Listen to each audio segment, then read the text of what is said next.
আজ একটি প্রেমের কবিতা।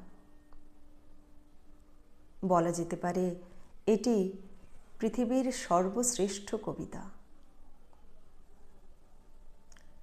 পৃথিবীর সব মানুষই আশ্রয় খোঁজেন, কবিও খুঁজেছিলেন। কবি জীবনানন্দ দাশের লেখা বনলতা সেন। হাজার বছর ধরে আমি পথ হাঁটিতেছি পৃথিবীর পথে। সিংহল সমুদ্র থেকে নিশীথের অন্ধকারে মালয় সাগরে। অনেক ঘুরেছি আমি বিম্বিসার অশোকের ধূসর জগতে। সেখানে ছিলাম আমি আরও দূর অন্ধকারে বিদর্ভ নগরে। আমি ক্লান্ত প্রাণ এক, চারিদিকে জীবনের সমুদ্র সফেন। আমারে দুদণ্ড শান্তি দিয়েছিল নাটোরের বনলতা সেন। চুলতার কবেকার অন্ধকার বিদিশার নিশা, মুক্তার শ্রাবস্তির কারুকার্য।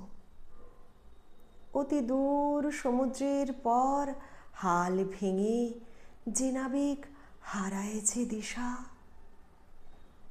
সবুজ ঘাসের দেশ যখন সে চোখে দেখে দারুচিনি দ্বীপের ভিতর, তেমনি দেখেছি তারে অন্ধকারে।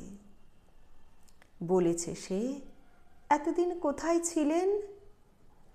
পাখির নীড়ের মতো চোখ তুলে নাটোরের বনলতা সেন। সমস্ত দিনের শেষে শিশিরের শব্দের মতন সন্ধ্যা আসে।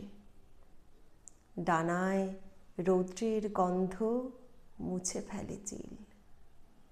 পৃথিবীর সব রং নিভে গেলে পাণ্ডুলিপি করে আয়োজন। তখন গল্পের তরে জোনাকির রঙে ঝিলমিল। সব পাখি ঘরে আসে, সব নদী ফুরায় এ জীবনের লেনদেন। থাকে শুধু অন্ধকার, মুখোমুখি বসিবার বনলতা সেন।